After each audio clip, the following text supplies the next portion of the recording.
You're very welcome to this webinar on rebuilding engagement and connection in the workplace. My name is Sarah Keane and I'm a wellbeing consultant with Zevo Health.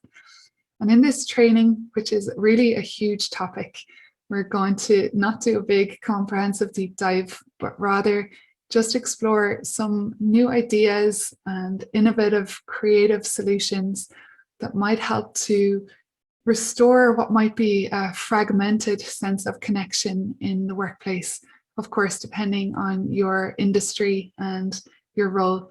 This training will address things that can benefit an organization and a company, but also an individual employee as well. So we're hoping you will get some value from your time here today. Over the course of the training, we're going to just briefly first touch on the impact of social connection on our personal well-being and our physical health, as well as the success and capacity for optimizing performance and productivity and having that kind of creative advantage in business in the workplace.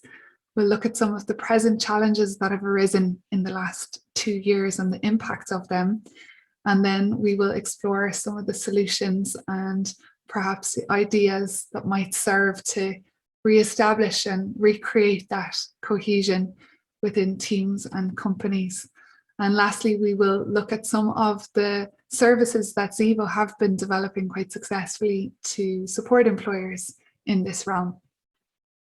So first and foremost, the importance of connection. Again, this topic alone could not only be one training on its own, but rather a whole series of trainings because there's so much to it. But for the purpose of this today, it's to really just appreciate the vast body of research that now exists that really reaffirms the profound impact connection and having social support has on our physical health, as well as our mental and emotional well-being, and as well as that on communities and organizations, supporting them to thrive on all levels. So a very strong link between that level of social connection and the quality of life and life satisfaction that we experience, but also the length of our lives. So that longevity piece, that quality of life and life longevity are profoundly impacted by social connection. There was a lovely turn of phrase I heard lately, which was not only adding years to our life, but adding life to our years, which I thought had a beautiful ring to it. And this is very true and very apt in light of the importance of how connected we feel within our own kind of more immediate circles of connection, as well as broader communities and in work. Connection is strongly associated, of course, as well, with an enhanced capacity to manage stress. The more supported we feel, the better we are primed to manage with the challenges that life can present us. And of course, connection strongly facilitates a greater sense of collaboration and co-creation, which of course then can feed into greater success in terms of where the intention is directed. So strong social networks impacting us on a multitude of levels.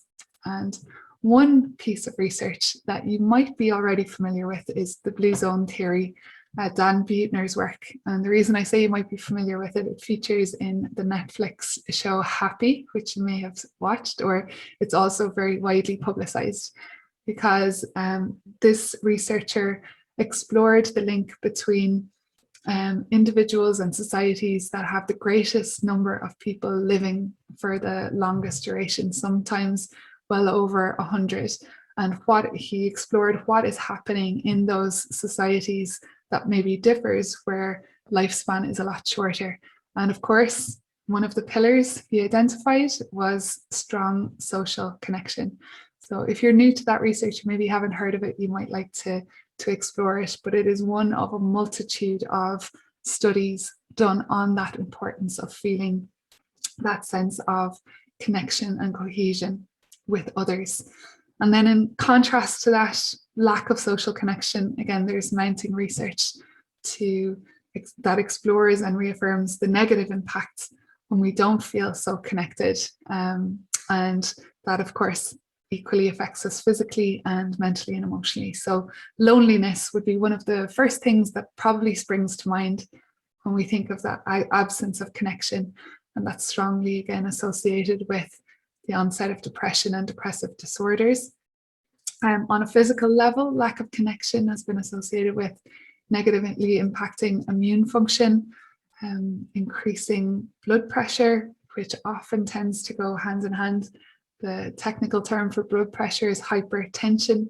And if you imagine when we are more stressed, we tend to be more contracted and tense. So all of these things, the interlink between that mind-body connection, very clear here. And of course, lack of social connection negatively impacts then on performance and can negatively impact on emotion, motivation, should I say? Yes, emotion, but motivation.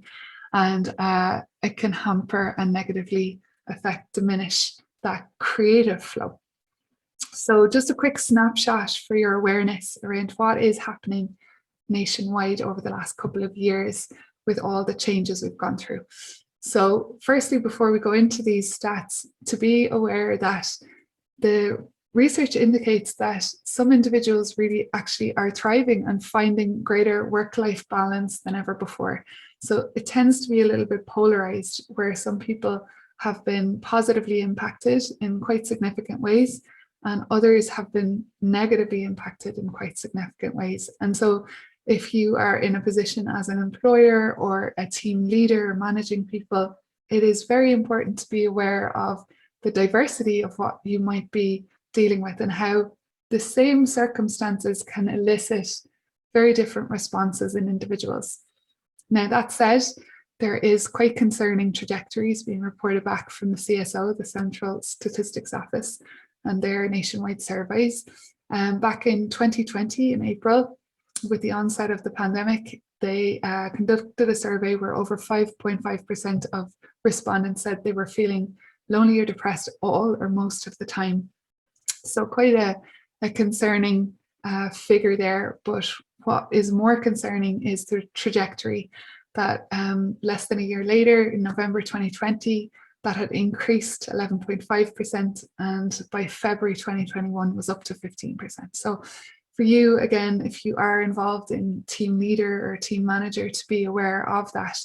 And this whole training today is about exploring ways that we might buffer against that or mitigate the risks of that.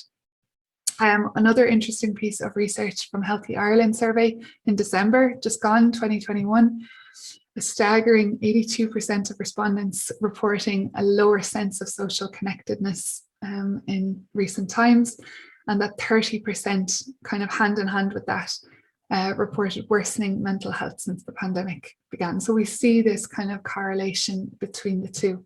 So again, it's also for anyone who's watching this who maybe isn't here because you're a manager or you're just perhaps an employee and you're kind of curious to rebuild social connection for yourself.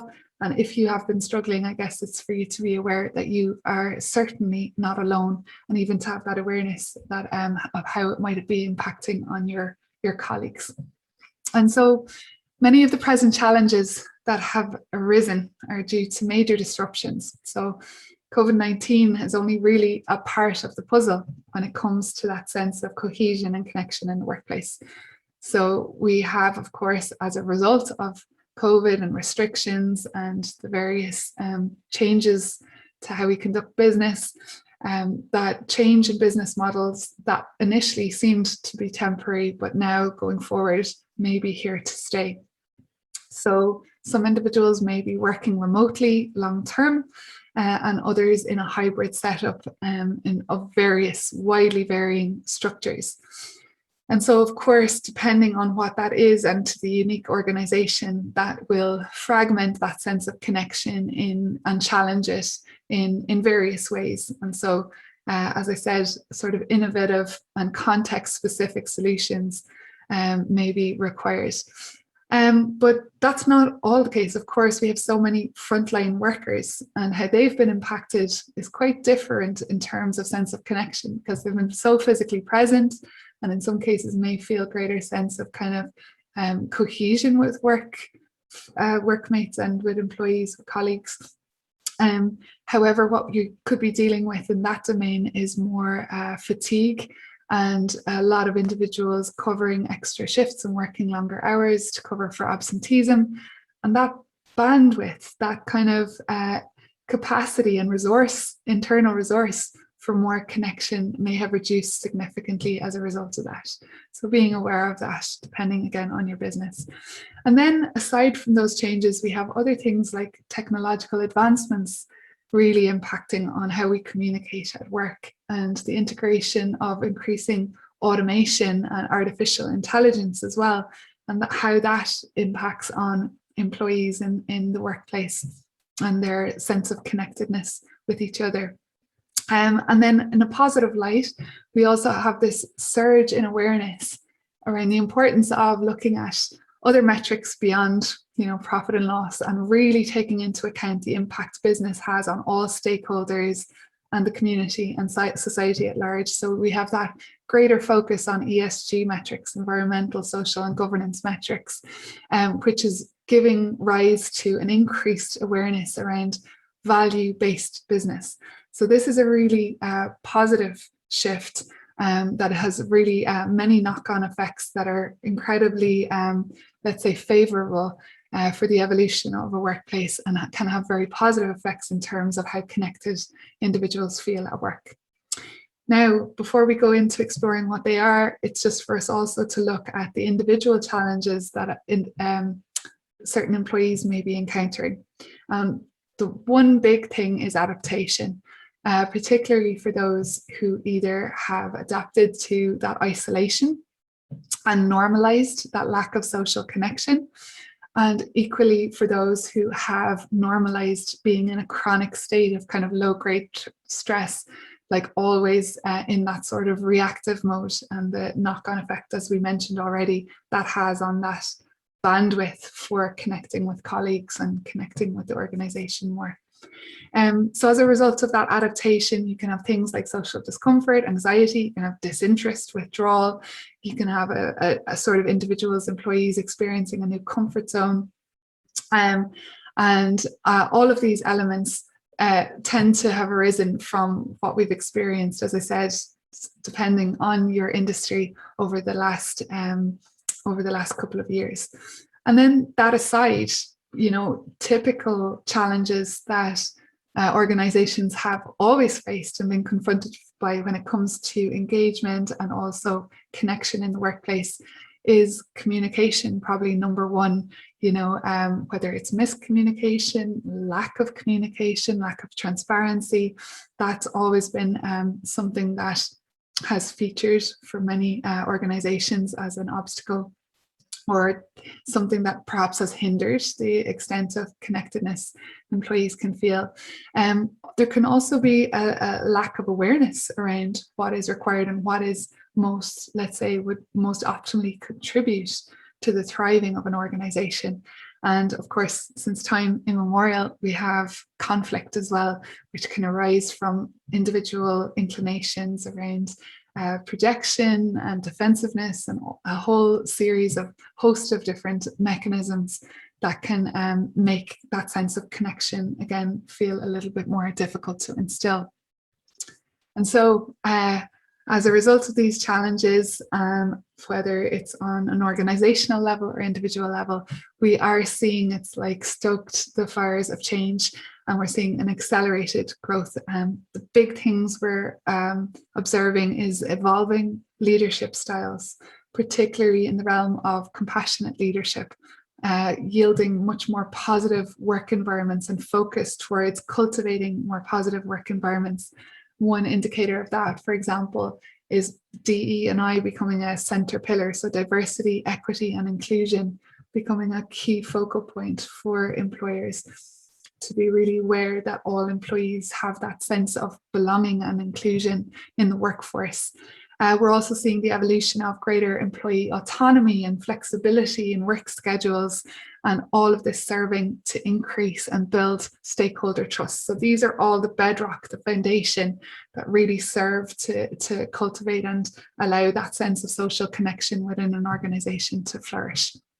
So employee engagement, the research indicates that the kind of forerunners of really optimizing engagement include employees having that sense of meaning and purpose, and this ties in with cultivating that positive work environment. So having clearly defined, and embodied values in organization. The values are built from the ground up, and that those values are shared between employees and their colleagues and the organization itself.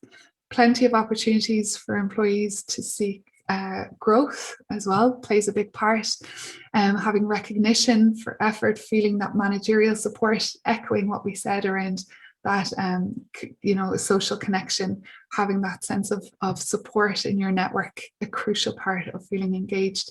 And we mentioned DE&I and all these other kind of initiatives to really hone in and make sure that everyone has that sense of belonging and inclusion. So connection, communication, team cohesion, enjoyment, fun, and fulfillment, all a central part of employee engagement.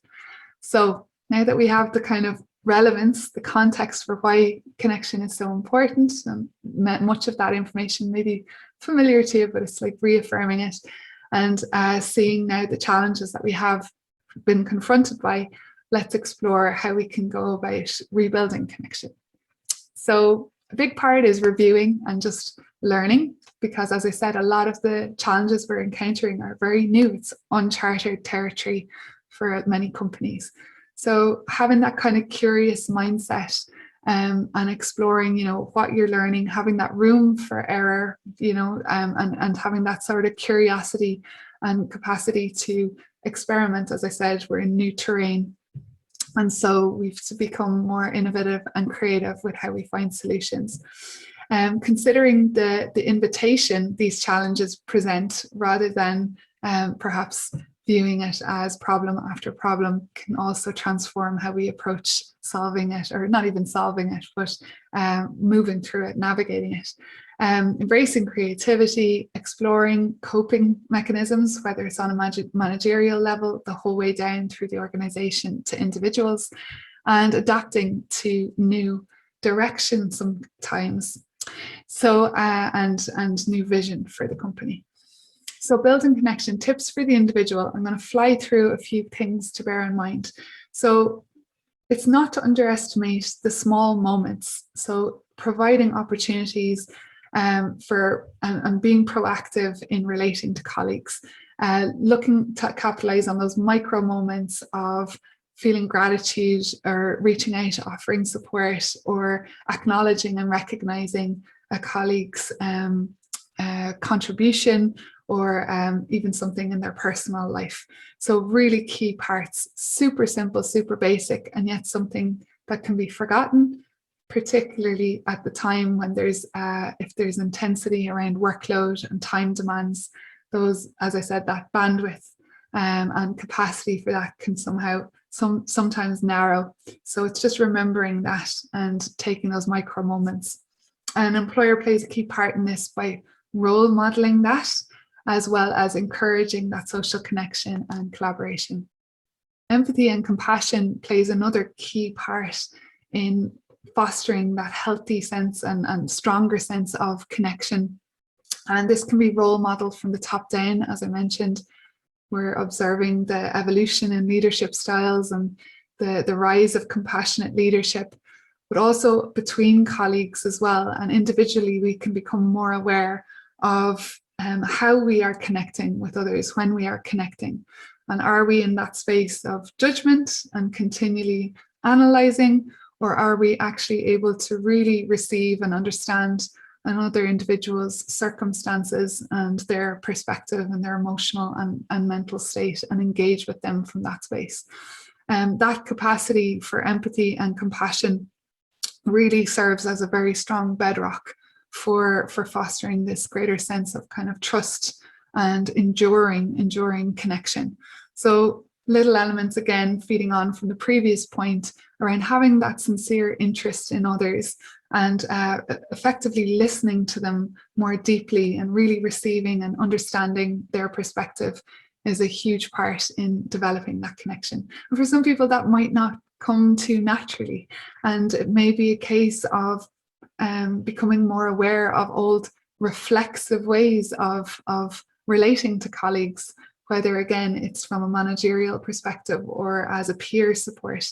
So little tips around how to improve quality of conversation and sense of connection are things like being aware of asking more open-ended questions, which can give rise to receiving more information and more insight rather than just questions that can be answered with a yes or a no. So one of those kind of prompts to open-ended questions are who, what, when, where, how, tell me. And that gives that invitation to the other individual to really open up and share their experience. And then when you are receiving that information, to be able to really not be always preempting where to jump in with your idea or your shared experience, but actually reflecting to the other what you're hearing. And this can really serve to soften the likelihood or lessen the likelihood of that miscommunication. So building connection through conversation. A lot of research also done on the importance of kindness and support in the workplace to cultivate connection. And again, we're going through these items, looking at how this applies to you individually, but also how it might impact on a team or a department or an organization on a whole. So research from over 198,000 participants, a study done in 2020, found a really strong link between good deeds and good health, and that random acts of kindness lead people to form more social connection. This is in part due to what can sometimes be called the cuddle or the love hormone oxytocin, which is kind of, again, a key player when we look on a physiological level, a key player in reaffirming and supporting that sort of social bonding. So kindness and connection, increasing that sense of meaning and purpose. We looked at employee engagement and how meaning and purpose were top of the list there. And you see there eudaimonic and hedonic well-being, that's derived from positive psychology.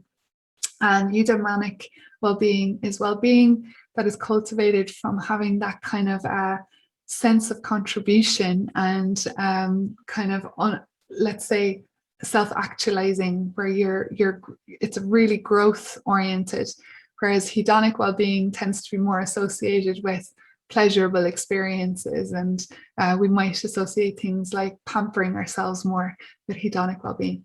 So it's really important for us to note, and as an employer or an employee, that reaching out, offering support and engaging with random acts of kindness can also help to cultivate and restore that sense of connection in the workplace. And of course, self-care on an individual level plays a huge part, again, whether you're in a managerial role, and again, over the last 2 years may have endured a huge amount of stress as you navigated the transitions and the challenges, or equally as an employee, as you're navigating the change perhaps to your work environment. It's really important for us to have that awareness of self-care, and a key part of self-care is that capacity to reach out and seek that support. So you might have a very strong social network, but never actually extend the hand seeking that collaboration and support when you require it. So very important to learn how to ask for help, learning how to identify what your needs are and expressing those needs. This feeds into these healthy communication skills and identifying and managing your stress levels, and then all the other elements of self-care that are very important in, again, expanding that bandwidth to be able to have the time and attention to connect with colleagues or with your team. So getting active, nourishing the body, regular movement and sleep, all very important in supporting that. So we looked at some of the individual factors.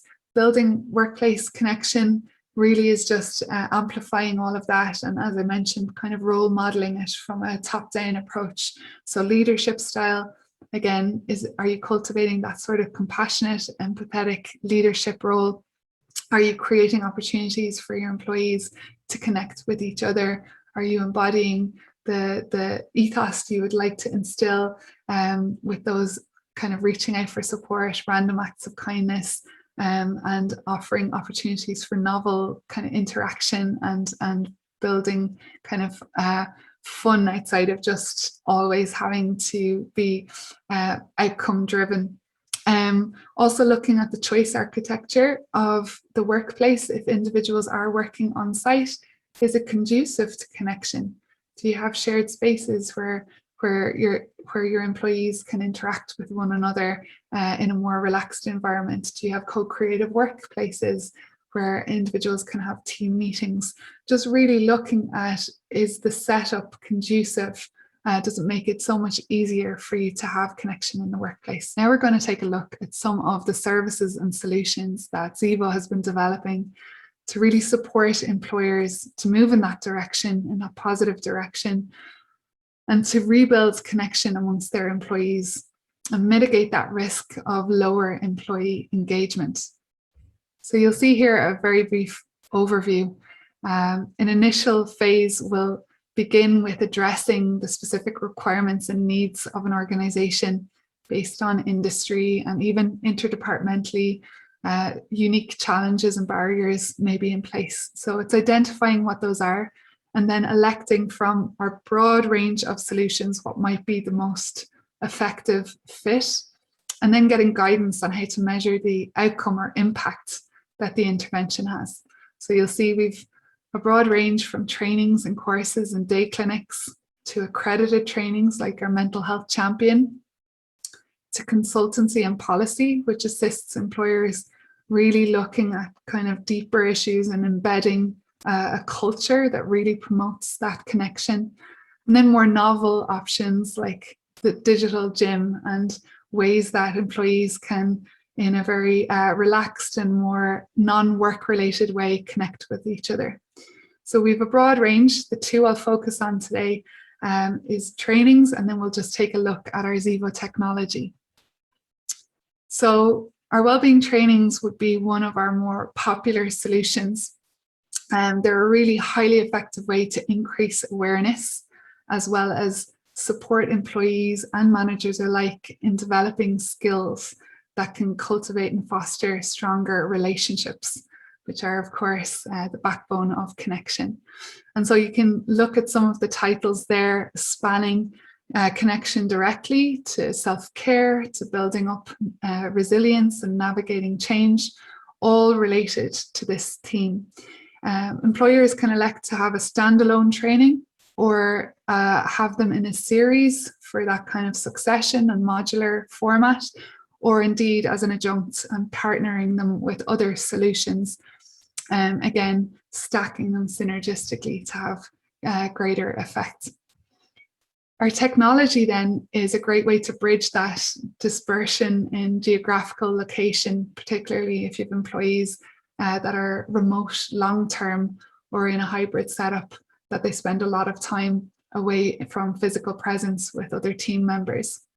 This can offer employees an opportunity to really look after their own self-care, from meditation and nutrition and behavior change support, in addition to, and this is kind of the key element, opportunities again to engage with colleagues in a novel and fun way through some of our challenges.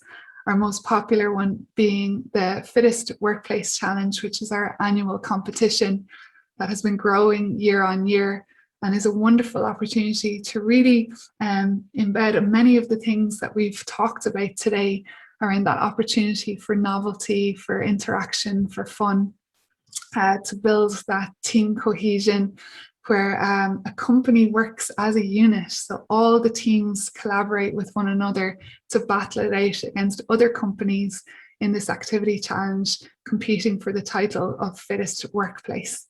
So the fact, as I mentioned, that it is a digital solution really solves that challenge in geographical dispersion and allows employees to really feel connected and working as one in a non-work related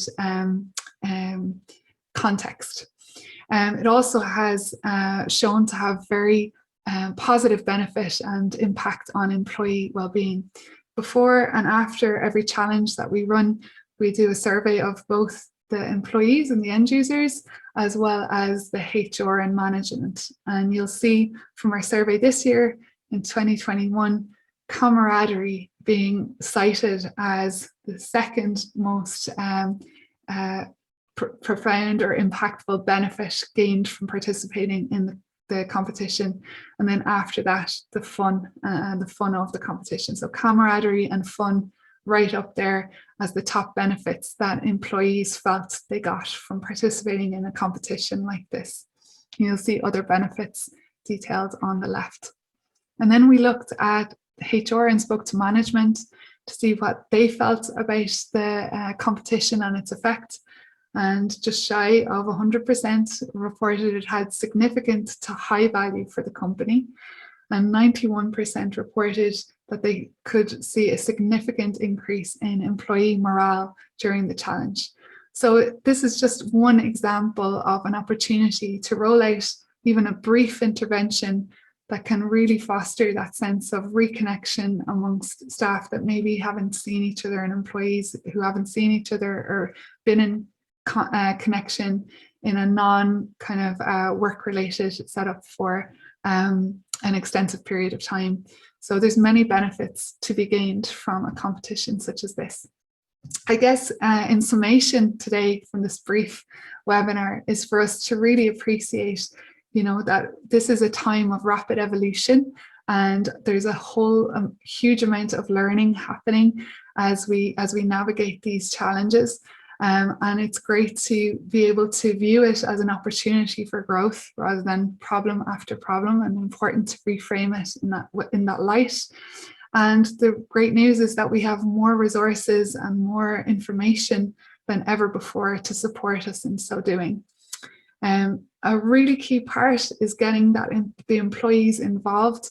So whether you elect a wellbeing initiative such as one we've suggested here, or you explore other options, really inviting employees to be proactive in finding a solution is a highly effective approach to take. So I hope you've enjoyed this webinar today, and that you've gained some insight, or will leave with some little nugget that will be supportive, either for you individually or for your team. And if you feel you resonate with anything that we shared, please reach out and connect and see how we might support you in rebuilding that connection in your workplace. Many thanks.